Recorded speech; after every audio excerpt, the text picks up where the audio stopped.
Warriors Live Podcast 2024. Another edition of That's My Team for NRL Round 20. The Warriors' vital Friday night game in Canberra against the Raiders. A few interesting team list things for Andrew Webster to sort out. So that will be coming up in 10-15 minutes or so, Brad. First of all, we're obviously brought to you by the legends at Kingz Container Crew, the greatest container crew outfit on the planet, throughout Australia and New Zealand. For all your container packing and unpacking solutions, head to kingscontainercrew.com. Hopefully my sharing function is working there and you can see their tidy little website. They don't actually go as fast as they're going in that in that video there, Brad, just in case you were wondering. It wouldn't be much slower than that, though, would it? No, I think that's just a, like 1.25 speed. Yeah. Wouldn't be far off. Yeah. And some big news in the Kingz Container Crew world, Brad. What have they done? Congratulations to Tom of Kingz Container Crew and his lovely partner on the safe arrival of their new lad named Carlos. Carlos, of course, being the other primary of Kingz Container Crew. So there's a nice little touches and what a little I did see that and notice the name. So yeah, tight knit group and all the best. All the best for the sleepless nights for the next wee while. Yeah, congratulations, team. Yeah. I did just want to touch on it though. I mean, you've had 2 kids, Brad. Yeah. I was kind of waiting for not me. Tracy did.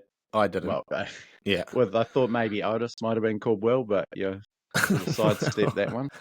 It was nearly Bill. It was nearly Bill, not Will. Really?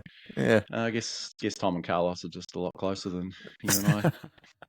I guess so, man. I guess so. Again, congratulations to Tom and his family. Little Carlos, though, has been to at least one game in utero. His partner was pregnant when they were over here for the round 3 game in Christchurch. In utero? I've never put 2 and 2 together that's actually what that means. In the womb. Yeah. And that's that Nirvana album. Until then, it was just a cool name. I didn't realize it meant something out of it. Yeah, in utero. I like it. Good name, Nirvana. It might be another couple of games too. Tom's definitely been to a couple more games in Sydney and on the Gold Coast this year. But so I'm sure he'll be taking little Carlos along to his first real life out of the womb game. Yeah, ASAP. That won't take long. Sure as shit, he'll have them out there at one ASAP. That's awesome. Awesome. All the best, crew. Brad, what have you been up to, bro? Seeing you've had the bye weekend.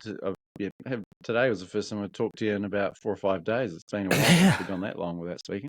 Yeah, and the bye week came at a good time because it was a busy bloody week last week on the tools.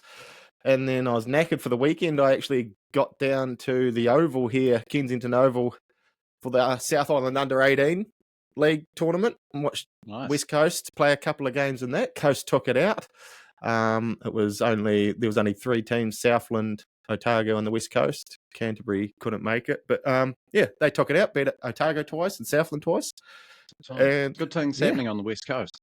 Yeah, there is. I watched one young kid getting around who's just been picked up by the Broncos playing for the Coast as lock.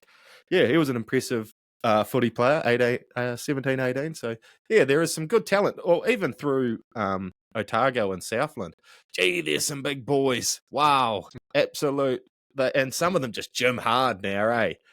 Like Stocky, like we were rake. There was nothing to it. There wasn't many people gymming. The first time you hit the gym? Oh, there's no way that I would have seen the inside of a gym before when I was playing high school footy. I've been to the gym once in my life, and I was 13. Well, that's enough. I'm enough of a beefcake as it is. Although, in saying that, I did just do. That's been my job last week. We're flipping an Anytime Fitness, sort of doing a bit of a reno here, and you do work in there, going, "Geez, I should be coming along and do it." Like, there's some pensioners in there that can get off their ass and get to a gym. Why can't I? But we'll see. We'll see. I had a few days up in Auckland, which was good. Got into the Frank podcast studio, which was great. Had a guest, which I guess we'll just reveal it when when the episode's out, but it was, great fun. Yeah, you enjoyed the experience. Flashier Yeah. than what you're sitting in at the moment, isn't it? Yeah, certainly a bit of a downgrade. Did you feel the same, Brad, when you had to come back into the shed? Yeah, blowing back to dust reality off everything. Yeah, no, I think it's a bit like when those nobody's gone stars in their eyes, and they they're a star for the day, kind of think their life's going to change, and then back to that's it. back to sweeping the floor on Monday. It's doing skirting in a gym bathroom. Anyway, it was great. So that one hopefully be out later this week or early next for your viewing and listening pleasure. Few 2-minute Tuesday takes, Brad, before the team list is out and about. Yeah, no, good. Big news in Warriors land today. Tohu Harris underwent wrist surgery and is out for the year. Not too surprising, really, No. given the way things were unfolding. And but I guess we just have to get used to the idea that he's not going to be back at all, and really await to see what he'll do future-wise. The fact of the matter is, we've been playing better without a wounded Tohu in the team. So rest up, get well, and he hasn't been that. Well, he hasn't offered too much, understandably, but he's still worked his ass off, but he not has the same level as we've been used to, and with guys like Leka Halasima coming through, I mean, why take a upper bench spot for a guy that probably doesn't want to be there because he's hurting big time. Great decision. Hopefully he comes back better than ever. Just needs a good rest and sorts the injury out with that surgery, and might see him next year because he is contracted still. I'd rather see him get a full preseason than get the surgery in the off season and not get preseason under his belt. Get some fit, you know what I mean? Like get the full heal up, get a full preseason. It's been an interesting one for Tohu since he came to the Warriors. Just run you through it. 2018, he missed 8 games. 2019, he missed 11 games. 2020, he played every game. Was Player of the Year. 2021, he was Player of the Year as well, but missed 9 games. 2022, missed 9 games. Last year, only missed the 4 games. And this year he's played 14, so he'll miss at least 10. It's a lot of footy on the sideline for one of your most important players, and most highly paid as well. But best of luck to Tohu in that recovery. Yeah, I'm not gonna. I don't begrudge him being on the sideline and getting fit. I'm happy to have him back. Yeah. I don't care about what money he's on. He's a great player. New South Wales Cup comeback, Brad. The Warriors had the bye. The New South Wales Cup boys were on the tools, and they're heading for a hiding. 28-4 at half-time against Parramatta at Lidcombe Oval, and came storming back. An incredible 42 unanswered points in the second half to win 46-28. No phenomenal. Shit. This one wasn't televised, was it? No. Because I did look for it. Wanting to watch it. I missed out on a ripper then. Yeah, I watched some highlights. So we just had the one try in the first half, and then the floodgates opened for us after the break. Yeah, 44th minute, 47th minute, 56th, 61st, 64th, 67th, and then a try right near the end. But didn't they get a flogging weekend prior? Didn't they get an absolute thumping? Imagine going into the sheds at half time. All of a sudden, massively down. That's a good turnaround. It's a great turnaround. And by the same token, Parramatta, Oh, yeah. What's the matter, doing? Parramatta? Yeah. Couple of the standouts, judging by the highlights and the stats. Kalani going 211 metres and an important try and hand a couple of others as well. Dimitri Sifakula had a huge game. I think he had 2 try assists in the end. Yeah, 2 try assists, 134 metres, 8 tackle breaks. Big Ed Cossey stepped up. Scored their only try the first half. 10 tackle breaks for the big fella, 162 metres. So good on you, Ed. He goes good in that New South Wales Cup comp. He's a big unit. No Moala, Graham Tulfa, And no Ali Leatawa, actually. We were talking last week about his one and done kind of streak. And we saw him getting attended to a lot during that Bulldogs game. Didn't play. Not sure what the go is with him or with Moala, but yeah. Concerns because no, Halasima after his big debut had the week off. Jacob Laban was a notable figure there, 104 metres. Zion Mayu made his comeback off the bench, just 28 minutes, but 9 runs for 82 metres. I like him. And a try assist, actually. So, yeah, nice little comeback for him. Might see some more first grade. He's another that's only played the little cameo as well. Yeah. He's got there's shades of Whanua Blake about that kid. He's a little bit aggro, a little bit scary. Big, absolute big nugget. Ball. Yeah. So hopefully we see a bit more of him.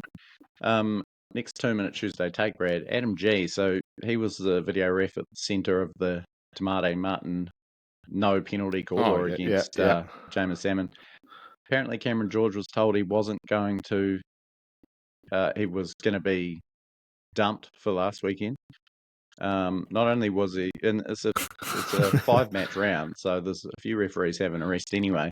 He gets that Sharks Tigers game, and poor old. Besides the horrific sin binning of Uppy Coruscant, he was also run into by Will Kennedy, who copped away. Kennedy got a 1 week ban for that too, didn't he? Yeah. A bit of a scapegoat. He's just carving up at the moment, this old G. He's just ruining seasons all over the show. The one thing I wanted to run past you, Brad, yes. I forgot about it last weekend, but the previous Friday night, I was watching the 8 o'clock Friday game, New Zealand time, the first Friday night game. Yeah. And 2 bloody ad breaks on Sky during the first half. What? Yeah, I don't know if this is a new thing. Was it that little thing where it encroaches in and makes the football screen smaller? Because that's winding me up as well. It was a full break. Full 3 minutes of ads. New Zealand ads as well. This is New Zealand. Yeah, like just Sky ads. So it was a full Sky ad break. I don't know what's going on. Don't be starting that shit, eh? I know, and I was thankful it stopped during the second half and wasn't there for the later game. But yeah, what's going on? That little banner thing they do, they sort of make the playing screen smaller. Angle. Right angle, yeah. That breaks me. It's like, yeah, fuck off, KFC. I'm watching the footy. I know. So yeah, wondering what that's about. I didn't catch. Well, there was only one game on Friday anyway, which I missed. And so yeah, I'll be waiting with bated breath to see if this is a really good thing. Wasn't through any of the other games over the weekend. Just that Friday. Yeah. And just the first half. It was fucking annoying. Is that because it's before a certain time or something? Yeah, was it really? Maybe the Fox coverage is doing it. It was part of KO or something, and then so we have to do it. Anyway, I wasn't that stoked on it because you pay through the nose for Sky. I'm still running a decoder. Running a decoder, so it's around $90 a month. But I did get my new Sky decoder. Oh, how's that gone? Yeah, that's amazing. Did you have to pay for it? No, it was some like Olympics promo. So they said, long-term subscribers get you. Oh, of course. Is it still going? Yeah. I need one. Yeah, I thought you were a Sky, not the online version. You should see our Sky bill, man. It's like $150. Are you still doing that? You're still paying for movies? But you don't have a My Sky box, do you? We don't have My Sky. For fuck's sake. So you can only watch movies when it's on. I don't like searching for something to watch. I like being told what I'm watching.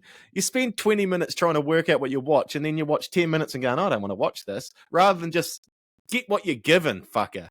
Don't be so picky. So say you come and you sit down and watch a movie at 8:50. Oh, the movie's already been going for 20 minutes. Oh, yes, stiff biscuit, princess. Shut up and watch the movie that's my theory. Holy fuck. You must be the only person in New Zealand still running that plan. And we've got a multi-room for the second house, the family flat. Oh, It's yeah. got its own decoder. So you got a multi-room, we've got movies, sport. They like entertainment because it's got the British TV shows. So yeah, we're up around 150, 160. Oh man, you got to get that new decoder. If only for the remote. Oh yeah, the remote. My remote was shithouse. The one I've had for a decade.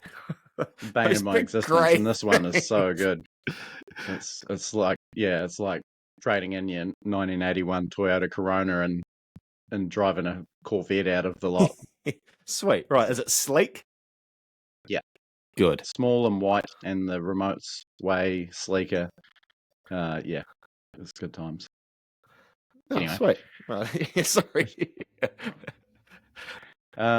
Next Tuesday, take Brad, the Immortals concept revived. We're going to have a new Immortal later in the year, and just one. Just one Immortal and a few Hall of Fame inductees, and the first women's Hall of Fame inductees, I think, and then another sort of media and official and stuff. And they set a timeline for how many and when, because it's always been pretty haphazard. But the Immortal one is every 4 years, creates isn't it? a lot of and like several for the various categories. The Immortal though will I think we'll probably talk about this at length in a different pod, but any initial thoughts who you'd like to see? Give me some candidates. I've got a couple of candidates in my mind, but I just got to Mel's. I've seen Mel's face been. Well, he's already won. He was inducted last time, so he's probably not going to get in again. Is it not like Michelin stars? Yeah. Imagine I'm an idiot sometimes. You already did me last time. So some of the hot candidates, Ron Coate, who's before your time, Brad, 9-time grand finalist, absolute legend, back rower, Australian team of the century. Ken Irvine, the greatest try scorer of all time. They're probably the only candidates from like sort of prior to our TV watching era. Peter Sterling and Brett Kenny have been touted quite a bit. Kenny won't get in because Sterling will get in before Kenny, and I don't think Kenny should, to be honest. No, he's and an amazing Sterling? player, but Sterling's pushing it. Yeah, but I think do you reckon he's got enough though? I think he had a pretty legendary career. He was, player of the 80s alongside Wally Lewis. The three from the 90s that are only ones in contention that I can really see is Brad Fittler, Laurie Daly. I think they probably just fall below the Immortal bracket, but Alfie Langer, and he's who I'd push for if I was on the panel. Player of the 90s, captain 4 premiership teams, shitload of tests, record number of origins at the time. It's going to be an out of it one because they're going to have to sort of tiptoe around this, doing it every 4 years. It's almost going to be 4 in a game, like the old, at Ron Coate you were talking about, obviously before my time, but in the Australian team of the century, should he not be in an Immortal? I think they're going to bounce back and forward from someone to someone that you like. Who? Yeah, well, they for the first time did pre-World War II players when they inducted the last batch, because I think they had 4, is that right? So they made a point. Daly Messenger, Frank Burge, and Dave Brown. And the other argument is the sort of more modern ones, NRL era ones who will all get in. Yeah. That's Lockyer, who I think's a walk up. He'll be there eventually. Same with Cameron Smith, same with Jonathan Thurston, probably Billy Slater, who I could. Do you think Billy Slater's? Yeah, I reckon he's hovering the level, but I think those first 3 definitely. Yeah, Alfie's not a bad shout. I think just dominated an era. The longevity. He was, a genius. He changed the game, which is, and an leader. So just carried teams as well, lift the whole team, carry a whole. Yeah, no, definitely, I think. So we'll talk a bit more about that. Maybe if we have a Yeah, guest maybe you can that's actually, clued maybe up. when we get a bit more in depth on it, you can actually tell me who's an immortal already. Yep. Can So I do, don't Brad. make Love another that. Mal faux pas. No wonder, I just seen Immortal and there was an ad and it just had his face. I was like, oh, it looks like Mel might be up for one. Fucking moron. Shit, yeah, maybe Andrew Johns as well. In, I guess, podcast Warriors related news, Sean Johnson, new podcast with what's called Play On Show, with the Media guys, who I think he's pretty chummy with. Last thing we fucking need is another Warriors podcast to compete with.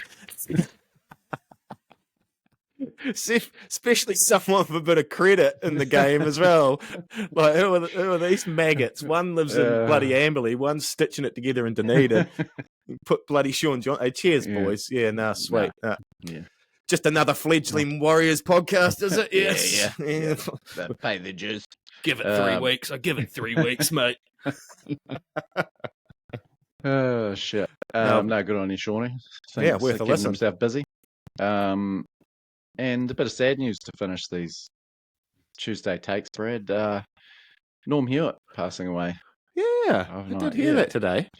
Motor neuron disease, which recently took Rob Burrow, the English league legend. Same with Scott Gale, just van der Westhuizen. Horrific disease, and I actually didn't know Norm Hewitt had it. No, neither did I. I wonder, was it something? Because that was going to be the first thing I asked you. Was this a known thing that he was battling it, or was it something he sort of just done in private? Yeah, maybe, unless he sort of. I honestly did not ring any bells at all. Incredible. Yeah, poor bugger. Incredible autobiography. One of the great sports biographies. Is it? Yeah. Yeah, pretty not self-serving at all. Very frank. He had some very low moments and some pretty tough times in his upbringing, and it's incredibly upfront about it all. It's unbelievable read. He dug his way out of shit a few times, but just pure honest truth about himself, didn't he? Like, he owned a lot of what he done. Yeah, no, that sucks for a big beast like that to be broken down by such a shit disease. Yeah, Norm Hewitt, a former All Black, for any of our Australian listeners that aren't across Norm's background. Let's get into this team list, Brad. It should be up by now, surely. Let's do the screen share thing again. So hopefully it'll. You can even read along with me, so you're not. Yeah, so I'm going to see if I can read faster, so I know the team before you. Okay, here we go. Exciting. We got exciting. Looking through, Tang Tuapiki comes in for Chance Nickel Clockstud, who we assumed was going to be out injured. Great pick there, Tane. I think there was going to be the option, obviously, to put Rog back there. Dallin is back from that. He failed the HIA in the game against the Bulldogs. He's on one wing, Roger on the other. So Roger on a wing. Yeah, so Marcelo Montoya went off injured in that Bulldogs game, not in the 23. So he is obviously out injured, you'd assume. Ali Leatawa, just talking about him, coming in for his third NRL appearance. He'll be in the centres with Adam Pompey. The halves, again, Chanel Harris-Davida and Tamari Martin. The board pack, assuming, is unchanged. Adam Fanua-Blake, Wade Egan, Mitch Barnett, Marata Nukore, Kurt Capewell, Dylan Walker. So it is unchanged. We'll have to wait and see how Mitch Barnett and Kurt Capewell pull through that State of Origin game. And a bench of Freddie Lussick, Jackson Ford, Jazz Tavanga, and Leka Halasima. So yes, boy. Yeah, good to see Leka getting another run there. And that is an unchanged bench, I believe. Freddie did the middle forward role last time against the Bulldogs. They all got some big minutes, actually. Reserve list, Tom Ale, Bunte Afoa. Bunte Afoa. Shantae, Bunte. Bunte Afoa. Biggie Kossi, Moala Graham Talfa, so we wondered where he was last week, but he's been named in this squad. And Jacob Laban. So Oh, If you'd assume if Capewell and or Barnett are out, I guess the candidates there have Tom Bunty and Jacob Laban to come in yeah, that's fine. to fill those to contend for those spots. Oh, I'd Mitch like at Barnett, least one of them to play. yeah, it's only 48 hours. Oh, You it's do, Friday night. Yeah, true. but you definitely see players back up. Mitch Barnett coming off the bench for New South Wales, so obviously injuries He'll back up. dependent He'll hitch potentially. down. He'll hitchhike down after the game. He's keen, that dude, man. He's keen as fork. Yeah. Yeah. Good team. It gives me a bit of a Yeah. heartbeat, that team. Yeah, I mean, obviously Chan's a bit of a loss in some ways, but I'm pretty excited to see Tane Tuapiki back there, especially with this halves combination of Chanel and Tamate, just having another live wire playmaker ball Yeah. player in the mix is, Snipey. I think, yeah, it's exciting to see that Webby's gone that way rather than pushing Rog back there because there's certainly enough options for him to do that with the outside backs. So Who are good the to see. centres paired up with? What wing was Rog on? Is he with Pompey or Lautawa? I'm not on the. I'm not sure if you can always rely on the numbers, but Yeah. Ali Lautawa with Dallin, which would check out with where he's played the other two times in first grade, and Adam Pompey generally plays on the left, although he's had a couple of games on the right this season. With Rog playing left wing, you'd imagine, and we saw him fill in for Dallin on the right wing last time. This was foreshadowed a little bit when Marcelo was dropped for the Roosters game and Roger was moved to the wing, but then Rog also pulled out. So, yeah, only a second game on the flank. Exciting opportunity for him, and I like the look of this team. So do I. Those injuries are happy little accidents at the moment for me to see just people sort of auditioning in some spots that were, especially Rog.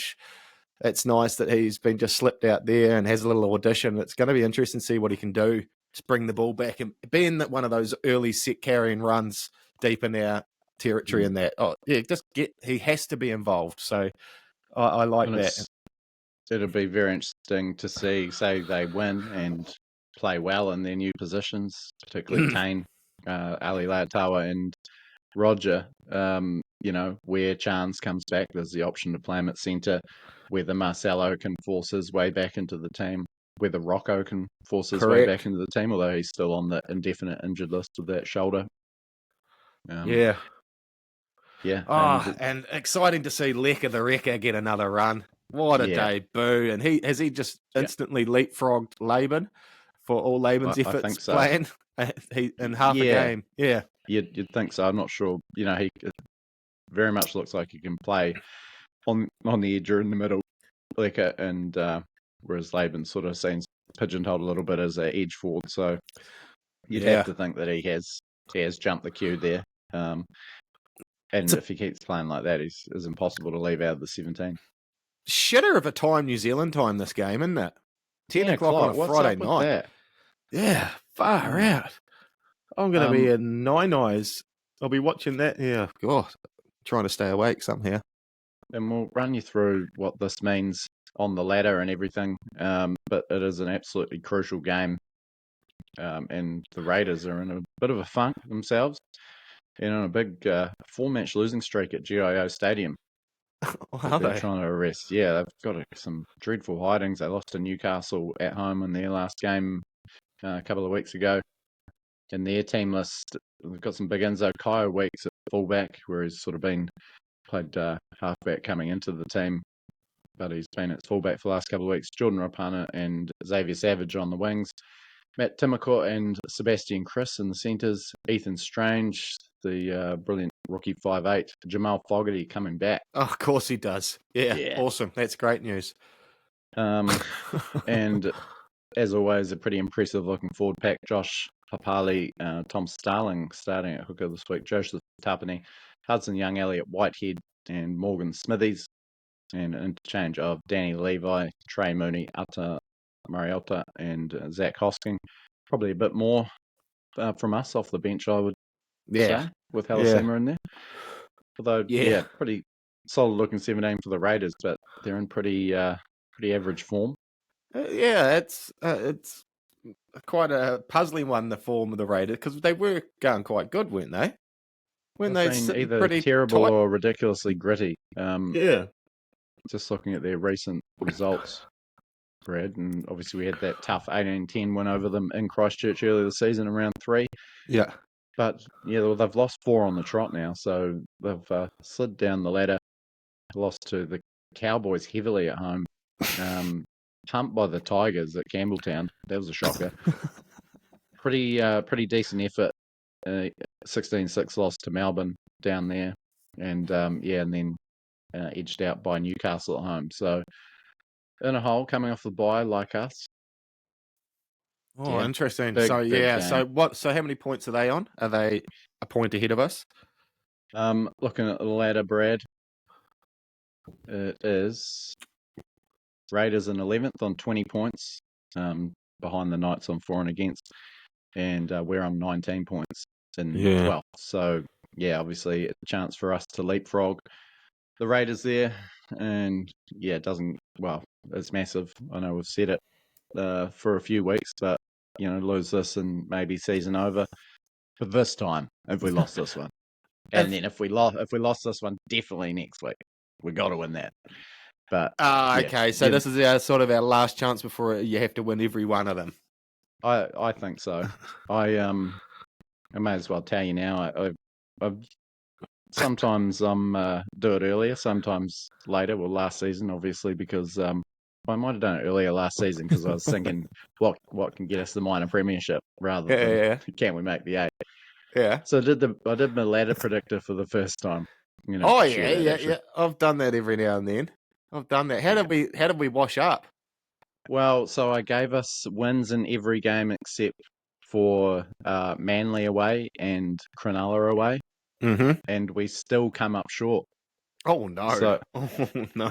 So there's a chance, and that's with a win this weekend. There's a chance that if we drop 2 games, we still miss out. Oh, which is Well, we don't have that. We don't. The next 3 weeks, I think must win. Raiders in a hole, and very beatable. Then we've got the Tigers and Eels back to back at home. Gotta win those. God, every game is a nervy piece of shit now. I know. We're going to be a absolutely nerve-shredded wreck by the end of this.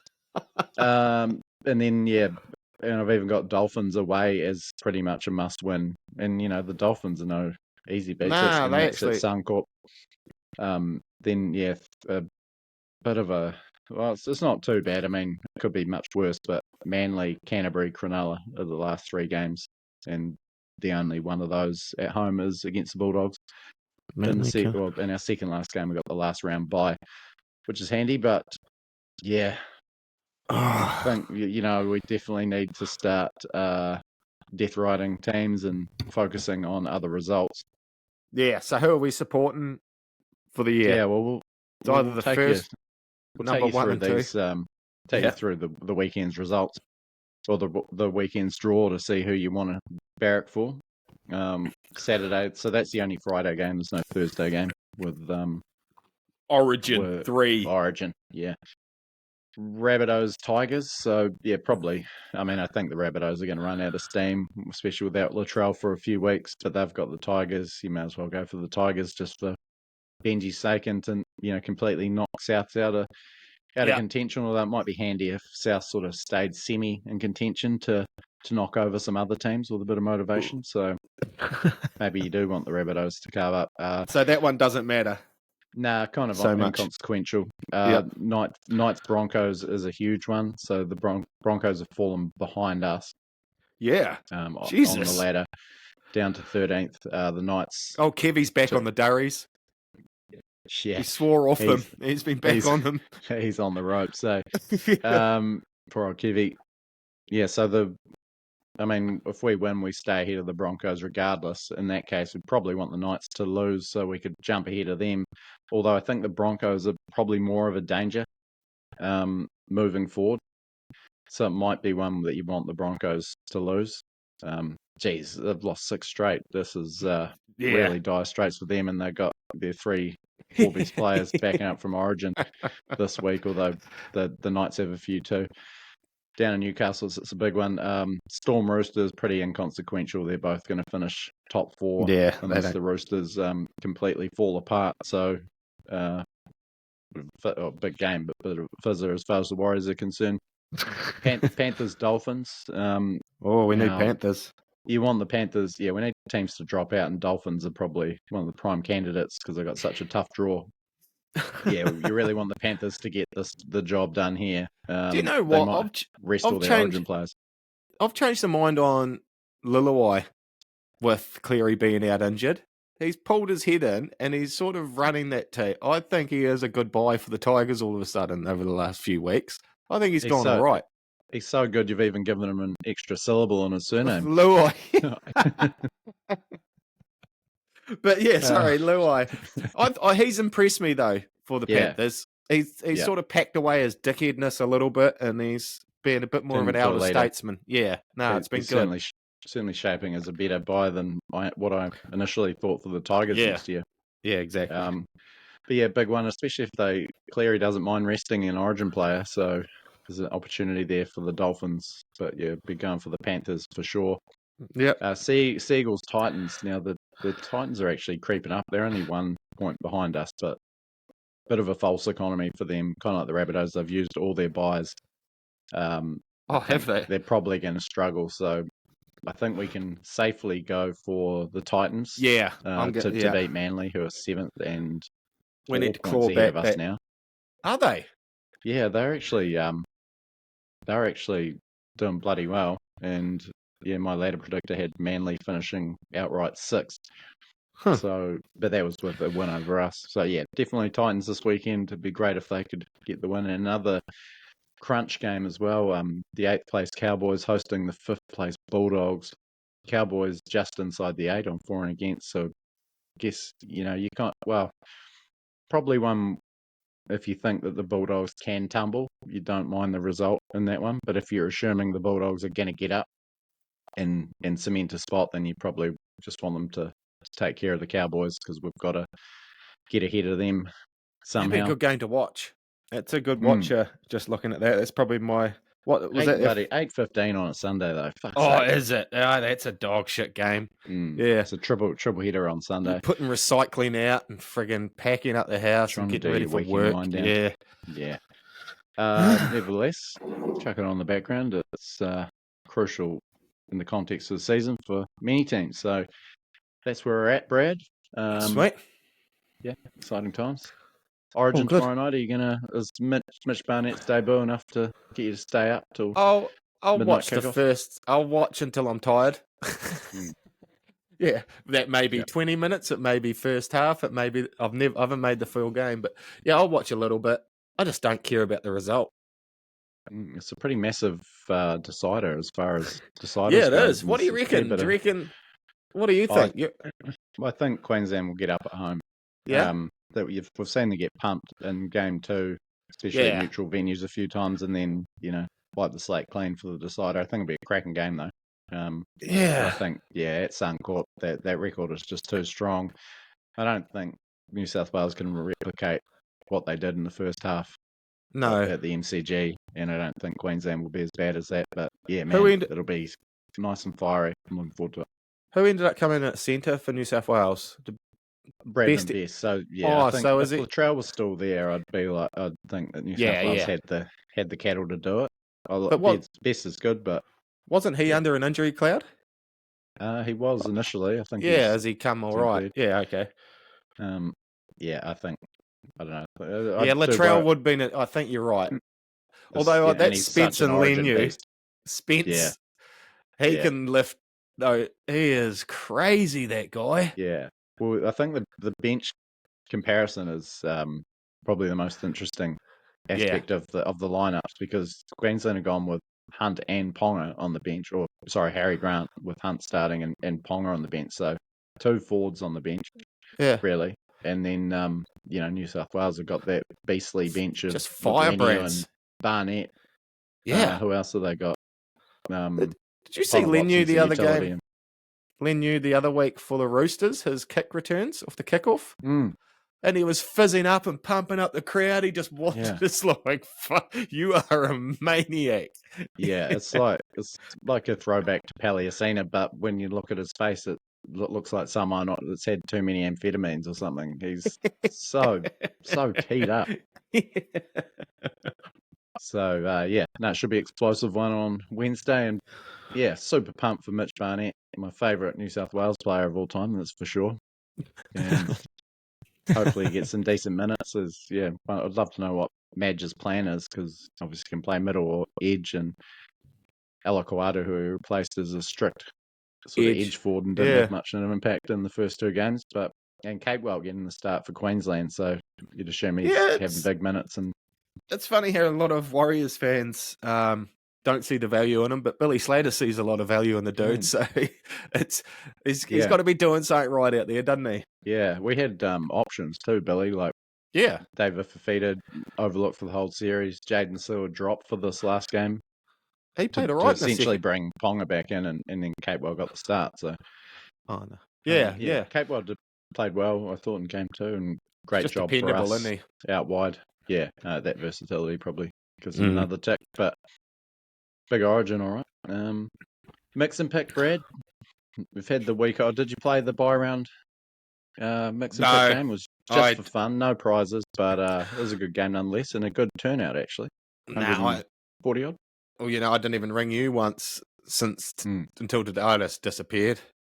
Disappeared for a few days this time, but ready to get back into it this week. Dock you some points. The back prizes on the line and averages to boost, and Brian will be cooking away on a good game. My top 30 Warriors tries of the 30 seasons article. I'm sure we'll be gleaning a few questions from that. So mixandpick.com or the App Store will have the links, and share and shit all week.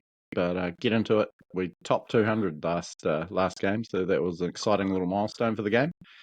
And see if we can fun. See if we can bounce back for victory. Get a nice victory, so all us Warriors fans get congratulated for our picks, or rewarded is the word I'm trying to say, for backing them. The top 30 there will have a thing. I look through that. Geez, some cool players that your top 30 tries or whatever. Your 30 for 30. Far out. There's some cool tries. So I was at 15 going, Jesus, what's going to be in the top 5? This is 15. But I tell you one that made me giggle. If you don't look at any of them, people, at least look at 19 when Jason, was it Jason Costigan, the commentator? Yeah. Where he just about loses his shit and spoofs everywhere in the commentators thing, Clint yelling out, Torpy! It is climactic, that. And then there's another... He rewinds to puberty, Yeah, it is ridiculous. But even there's another line in that same try and the lead up to it that I don't think would have been ever mentioned again. The line is, Justin Morgan's open them up. Because he got the line break. It's like, Harold, that must have been the only time Justin Morgan opened anything up. Yeah. Big role in that try. Yeah, he did. But listen to Costa losing his shit. I'll hopefully, go and check that out on thisbro'slife.com. It took me fucking ages to get all those videos. Fucking hell. It took a long time just to choose the 30 tries. Then assembling all the videos. Painstaking, so go and fucking enjoy it, for God's sake. And whinge to Will about who should have been number 8. Yeah, well, I haven't seen any whinges. I haven't either. Yet. I haven't. No. Which is great tries. Jesus, some good tries over our club's history.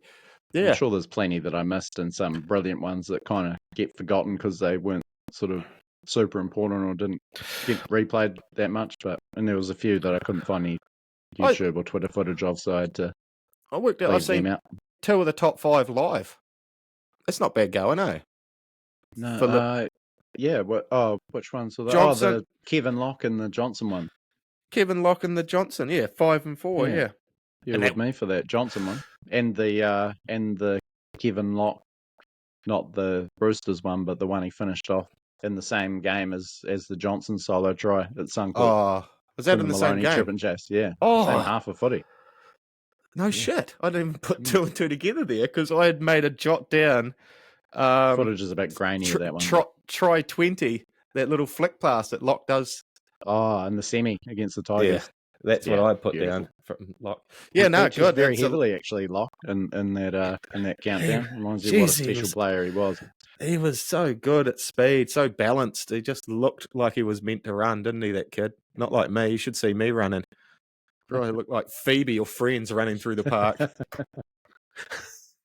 Oh, shit. Righto, mate.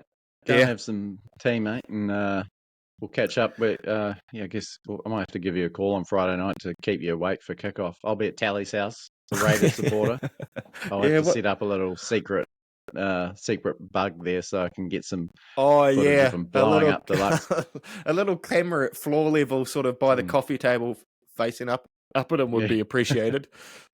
That's a tough watch. What if you lose though? Nah, we're not going to lose. I think we're going to win this one, aren't we, Brad? Yeah, well, we're going to win them all. Unbeaten run to the finals. Here we come. We'll let you know though, Brad. Earlier in the week we were slight favourites at Ladbrokes, proud supporter of the Swarrows Life. Now we're slight outsiders. $1.95, Raiders $1.87. So I think that's about right too, isn't it? It is. That's my gut. I think if it was in Auckland, it would be Warriors $1.40.